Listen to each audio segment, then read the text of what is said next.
ఉన్నారు కాబట్టి అతిక్రమములంటే ఇవే: పాపము, వ్యభిచారము, దొంగతనములు, అబద్ధములు, ఇవన్నీ అతిక్రమములు. కాబట్టి అతిక్రమములను మనము ఒప్పుకోవాలి.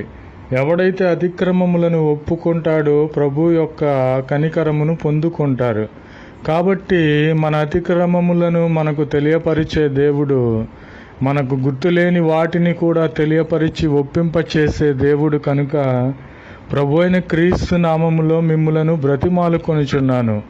మనము ప్రభు అయిన క్రీస్తు వారిని నిజదేవుణ్ణి కలిగి ఉన్నాము కనుక అతిక్రమములను మనమెన్నడూ దాచిపెట్టక వాటిని ఒప్పుకొని దేవుని కనికరమును పొందాలని ప్రభు అయిన క్రీస్తు వారి పేరట మిమ్ములను వేడుకొనుచున్నాను. కాబట్టి మనము మన పొరుగు వారిని ప్రేమించాలి. మన ఇరుగు పొరుగు వారితో